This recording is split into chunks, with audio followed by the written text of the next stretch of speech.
Y'all, hey, look, we got to be happy this morning. Every year I get up and say the same thing. We can't buy good weather out here, Reverend Ratliff. We just can't. But we're so thankful that you all came out this morning to join us as we celebrate once again the life and legacy of Dr. Martin Luther King. A special thanks to a few brave soldiers, including our staff and board members who came out this morning. The Memorial Foundation is pleased to have the American University men's basketball and women's lacrosse teams join us to commemorate the birthday of Dr. King. Where are you at? Stand up. Let's give them a round of applause. Thank you all for coming out this morning. Some of our sponsors include, for a few, Wells Fargo is with us this morning. Just give Wells Fargo a hand. Yes, give them a hand. BP America, they're out or coming out. And love. On behalf of my company, PVH, which is the owner of Calvin Klein and Tommy Hilfiger, and the board of directors of the foundation, I say thank you for your continued support, not only for this day, but for the programs that we offer that make a difference in the lives of others. A special thanks goes out to Harry Johnson and his team. They are small in number, but they are excellent, and they just deserve a round of applause. So let's give them a round of applause right now. Thank you, Harry and team. A special thanks also goes out to our board members that are present. I know Ken Benson may be here. If you are, please stand. Michael Bennett, I know you're here, Michael. Is Rita Sampson here? Yes, Rita, how are you? And LaDavia Drain. Good morning. And of course, you've already heard from the Reverend Dr. Joe Ratliff.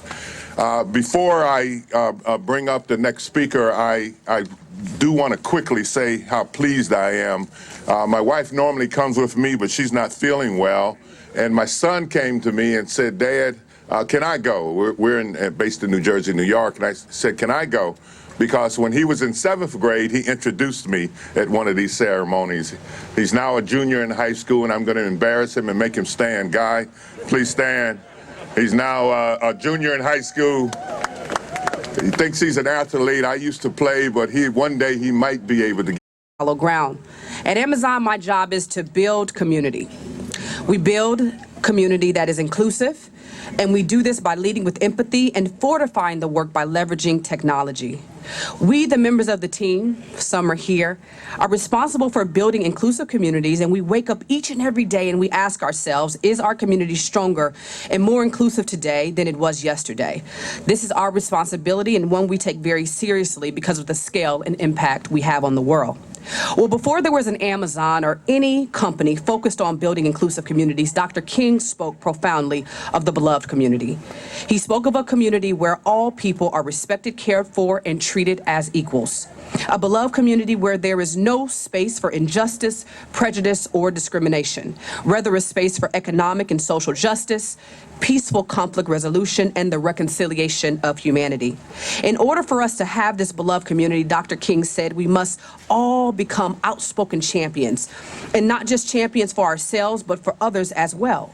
He warned we are caught in an inextricable network of mutuality, tied in a single garment of destiny.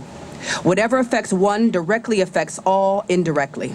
This is so because we are all one community, inextricably tied together. Today, we will lay a wreath at this beautiful monument. We will reflect on the work of a great man, and we will think about how our lives are different because he lived. Some of us may post some of his profound quotes or listen to one of his soul-stirring sermons or speeches. But in addition to this, in addition to all of these things, we must also commit to do our very best every single day of each year to contribute to the building, to the hope, to the dream of the beloved community. I hope and pray that one day Dr. King's beloved community will be a reality because of our commitment. On behalf of Amazon, thank you all for being here, and thank you so much for having us. All right, it's now time for another selection from Mr. Clifton Ross III and the renowned Ebenezer AME Church Choir.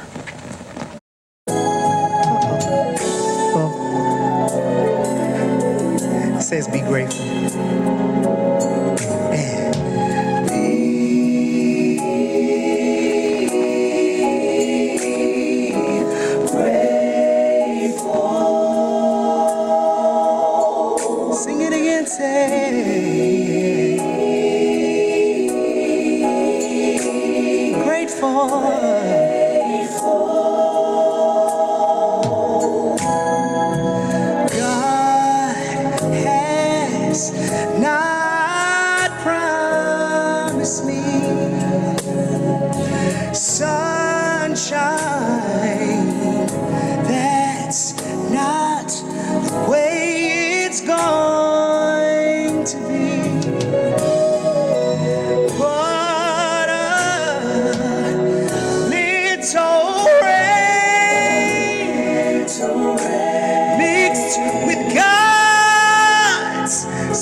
grateful?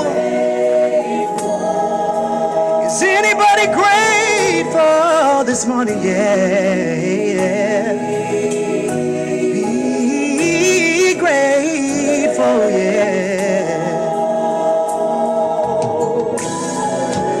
God desires to feel your longing, every pain you feel.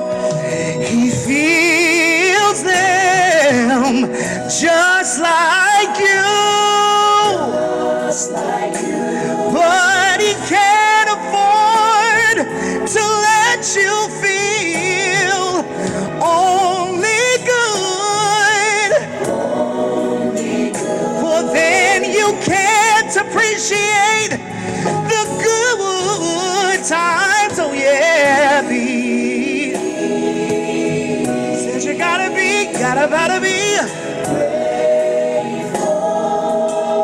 You gotta be grateful, yeah.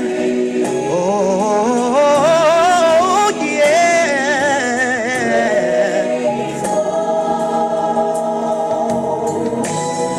Be grateful.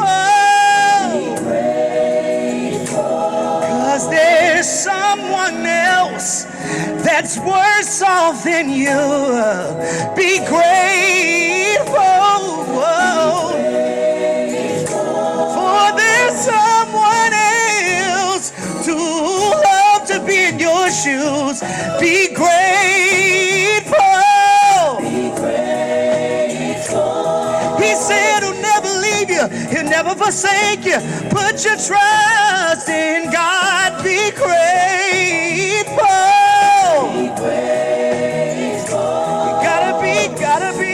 Gotta be grateful. Be grateful. Be grateful.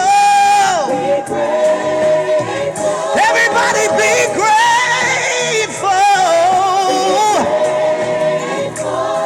Be grateful. Babe.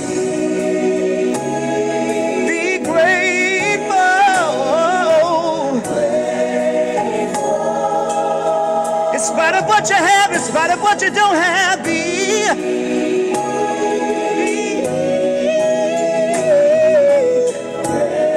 grateful, for it will be all right.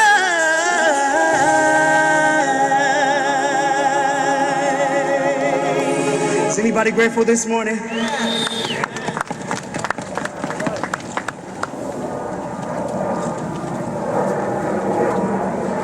Please welcome Ms. Rita Sampson, who will introduce our speaker for the morning. Everyone. It's my pleasure to introduce our guest speaker this morning. It's a beautiful day. Yes, it is. And as we celebrate the life and legacy of Dr. King, we have to ask ourselves, what role will we play in carrying on the charge that he gave us? And so I'm going to invite you to listen to the words of Dr. Michael Eric Dyson, whose scholarly works, whose life's mission, whose calling, and whose purpose can help us get there. So I'd say the key here is to continue to study and to commit to doing the work of Dr. King. So Michael Dyson, Dr. Dyson, is an American academic, author, ordained minister, and radio host. Very few of us don't know who Michael Eric Dyson is. He's described, and this touches my heart, as a Princeton PhD and a child of the streets who takes pains to never separate the two. So don't let the PhD fool you.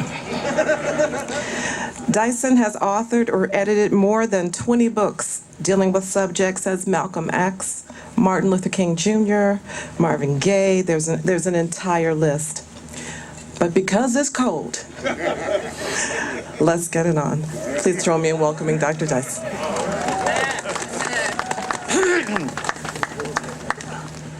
Thank you so much for that brief, blessedly brief introduction, as is appropriate. To Brother Johnson and Brother Vickers and all of you, Sister LaDavia Drain, and to all of you, my brothers and sisters, ladies and gentlemen, boys and girls, good morning. To Brother Bennett, doing a heck of a job over there at PBS. Keep doing your thing, my brother. I want to speak very briefly about the significant legacy of a man who rises above the ground because of his extraordinary commitment to freedom, justice, truth, and democracy in America. And we know that we are in the shadow of such horrible misdeeds done in the name of the people. We understand that on January 6th, a couple years ago, folk thought that they were embodying the true spirit of democracy, but we know Dr. King embodied that truer spirit. You ain't dragging a flag of dishonor and treachery through some of the most sacred ground in American civic life because an election didn't turn out your way. What Dr. King was about true service. And service is something he said that everybody can be involved in. He said in one of his last sermons on a Sunday morning at Ebenezer, everybody can be great because everybody can serve. And service is something that all of us should be about, to remember and to reinforce and to reiterate what Dr. King's legacy was truly about. And service happens in a number of ways. Everybody ain't got to serve the same way. We see that folk are here from Amazon, so they're in technology. We see here folks are from Tommy Hilfiger, so they're dressing you right. I'm gonna need a couple of them boots later on. Folk are here from PBS because they're trying to give you a media perspective upon truth and democracy and hold to account forces that would do irreparable harm if they weren't checked. We see the basketball team here. They here to dunk, slam, pinch posts, come off the dribble, and penetrate. I used to be a point guard, don't worry about it. So the point is, everybody can't serve the same way, but everybody can serve. Dr. King talked about it, the ground crew. When the plane is flying, as it is right now overhead. Thank you for that prop. The truth is that he said it is the people who help us navigate that plane before it even takes off. The people who provide us refreshment and food, the people who guide the plane in the right way, the people who get it situated so it can fly. So nobody is unimportant because others appear to be more important. And so service is critical because no matter where you are or what you do, you are capable of embodying the spirit of true commitment to the ideals for which Dr. King gave his life. And those ideals get caught up in a lot of amnesia. We live, according to Gore Vidal, in the United States of amnesia. I would say that the theme song is provided by Barbra Streisand. I know some of y'all don't know Barbara. Y'all on Taylor Swift, but I understand that. Some of y'all may know Beyonce. Did you go to the Renaissance? What up? So what's interesting is that Barbra Streisand said, what's too painful to remember, we simply choose to forget. Memories. You remember Gladys Knight did a cold version of that. Go check it out later when you get warmer. The point is that we are living in a culture that is deliberately forgetful of the tremendous sacrifice that a person like Dr. King made. We freeze him in 1963 before the Washington Monument, where he declared his dream. I have a dream one day my 4 little children will live in a nation where they will not be judged by the color of their skin, but by the content of their character. Some people acted as if that were an achievement and not a dream. It is still an aspiration. And so the service we can render is toward that goal of bringing everybody together, black and white and Jew and Gentile and Islam and Christianity. All of us are in the same boat of destiny. And what we must understand is that we have to serve a broader issue, something bigger than us, so that the truth of what we are committed to can reside in all of us. And that means, therefore, that service must be motivated by the purest of intention, not for self-aggrandizement, not to get your name up in print, not to get your name celebrated, but to do it because it is the right thing. So these 3 words I leave you with that are critical for Dr. King's life: service, of which I have spoken; love. Now everybody talks about it, everybody wants to be in it, but ultimately, love, Dr. King said, is not something sappy and sentimental, it is transformative. Love brings you out here in sub-degree weather to celebrate the legacy of a man who, no matter what the weather was, stood up for us. This man loved us so much that on the night before he was murdered, in weather like this in Memphis, Tennessee, he didn't feel good. A nagging illness was nipping at his heels. He stayed behind at the Lorraine Motel. He sent Jesse Jackson and Ralph Abernathy on ahead to speak for him. But when they got to the auditorium, they said, "This is your crowd. They're looking for you." And so he got up out of his bed, his sick bed, and came to the great Mason Temple. And there he shared a dream off the dome. If he were a rapper, he was freestyling. If y'all know what freestyling is. I know y'all ain't listening to the classics. Y'all listen to Little Uzi Vert and Lil Durk and them, but we come from a different generation where you could actually understand the words. No disrespect to mumble rap. We go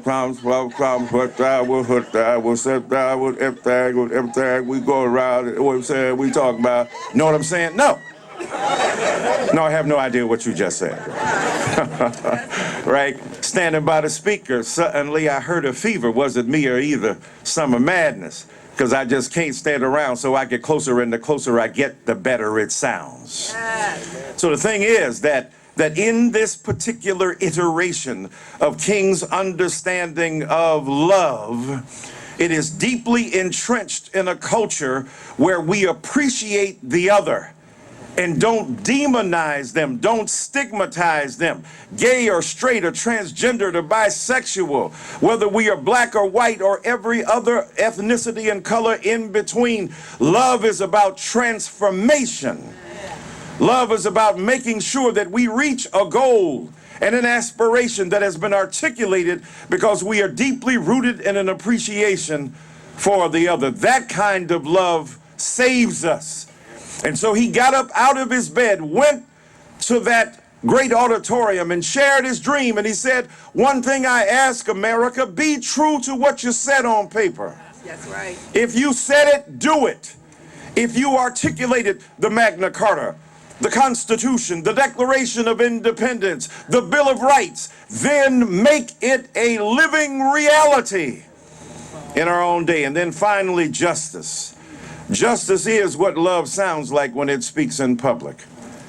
Justice is what we seek for. People kicking presidents out because they plagiarize. You plagiarized an entire culture. You brought us here against will and volition and intent, plagiarizing our work, stealing our limbs, stealing our lives, but still, as the poet said, we rise. And so here we are. Justice means that we do the right thing at the right time. Economic inequality still real that Dr. King fought against. Militarism still real that we are launching attacks and assaults upon vulnerable populations the world over. Genocide is a universal phenomenon. And we must acknowledge its truth as we raise the bloodstained banner of love, hope, and ultimately in this society, democracy, so that all are able to participate. That is the justice for which Dr. King sought. It was not something that was often popular. At the end of his life, he was not as popular as he was at the beginning. He couldn't get on the board of trustees of his own college because they said he went to jail too often. Not understanding he wasn't going for crack, he was trying to crack the edifice of white supremacy. Yes. And so Dr. King gave his life in commitment to those who were marginalized because of their economic status. They were sanitation workers in Memphis, 2 of whom had been killed on the job. These are the ideas for which he was committed, and these ought to be the ideas that you and I are committed to. As I end, a man once was trying to do some work. His daughter kept interrupting him, asking him questions. He said, "What can I do to get her distracted for like 5 or 6 hours?" This is before Facebook and Google and Tinder, swiping right and left. This is before the electronic descent. You see, I've come from a generation, we didn't have Facebook. We had to face the book and read it. Man, if I had time. So the truth is that he saw a picture of the world in a newspaper. I don't know, y'all know what a newspaper is. It's a daily chronicle of the goings-on of a culture that used to be in print. And he saw a newspaper and he saw a picture of the world and he cut it up into 100 pieces. He said, "This will take her about 5 hours to put together." 5 minutes later, she came back. She must have been LaDavia Drain as a child because she was a genius. And so he said, "My God, how did you put this world together so quickly?" She said, "Oh, Daddy, that's simple. On the back of the pieces of the world you gave to me was the picture of a woman's face. And when I put that woman together, my world came together." If I were in church, I'd ask for Brother Ross to stand up and give me some hooping material so I could go on in there. But I want to tell you, put the face of your brother and sister on the back of the world that has been carved up by white supremacy and by fundamentalisms and by neo-fascism, and embrace the truth of a God who allows us to breathe so that others might do the same. God bless you.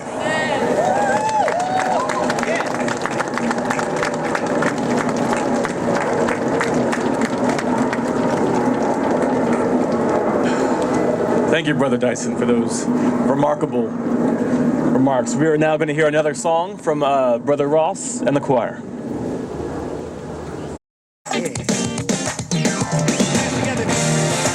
It's a medley of songs that we know.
education, action, and engagement with world leaders and collaboration with socially conscious organizations, the work of the Drum Major Institute is as important today as it was then, inspiring people to embrace their unique contribution to peace, justice, and equity for all.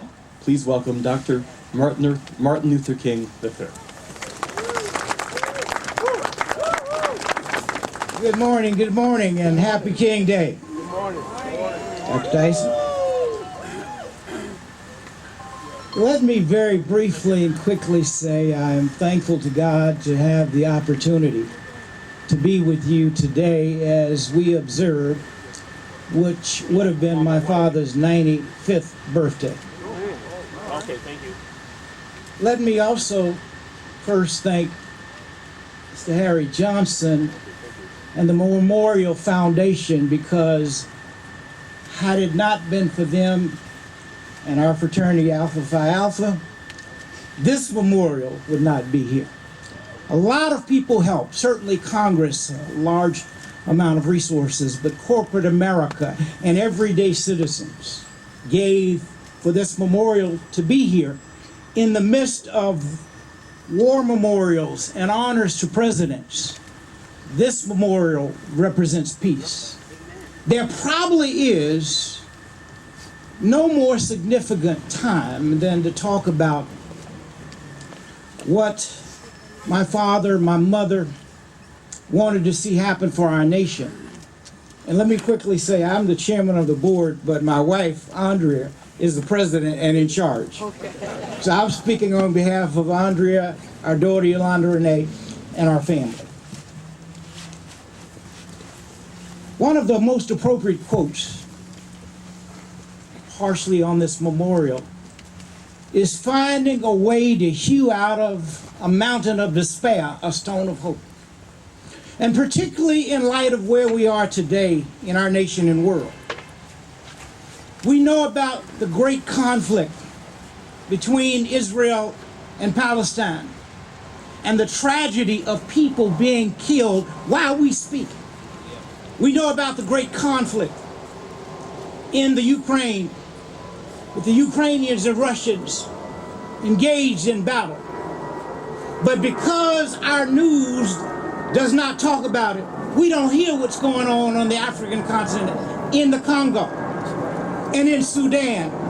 And in fact, there are over 30 other conflicts that are going on right this moment. And somehow, humankind has got to learn how to engage in humanity and civility. And unfortunately, our own nation does not operate in a civil fashion today. My dad and mom taught us how to disagree without being disagreeable.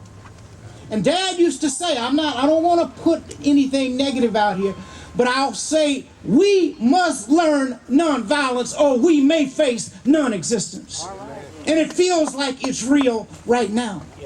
But you know what the hope is? The hope is, I see a lot of young people here. It's in you.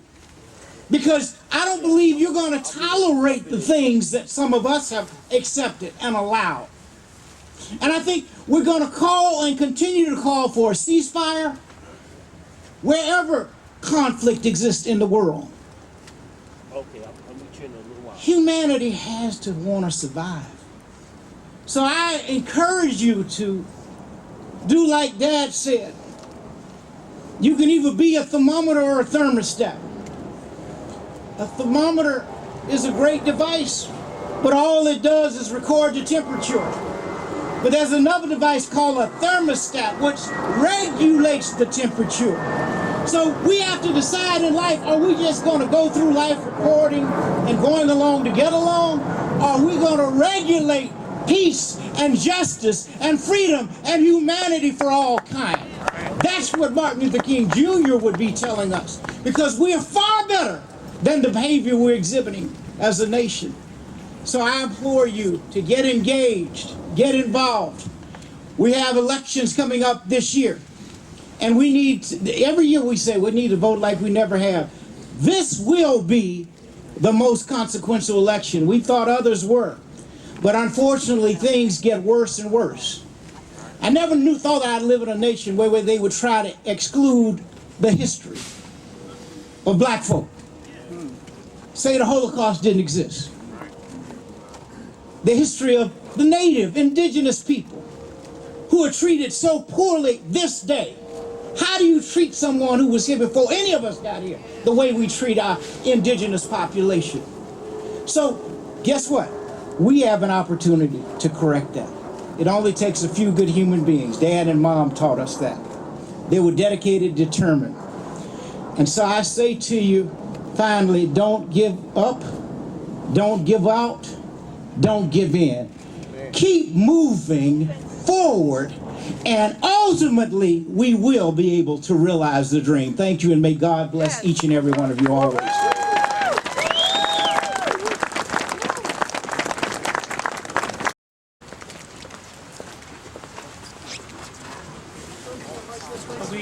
Can you guys make a move for the TV? Can you spread for the television behind you? Behind you?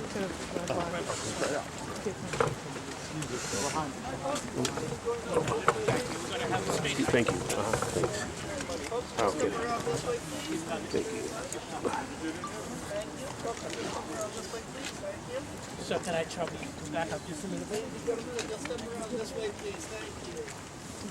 All right, so I'm gonna. Can we get the umbrella out? Is it possible? Can you work with the umbrella? Come on, go for it. Go for it. As we get ready to end, I'm going to ask Dr. Ratliff if he will give us a word of prayer, and then we shall take some photos and be gone. Dr. Ratliff. Let us bow in a moment of silence in honor of the memory of Dr. King.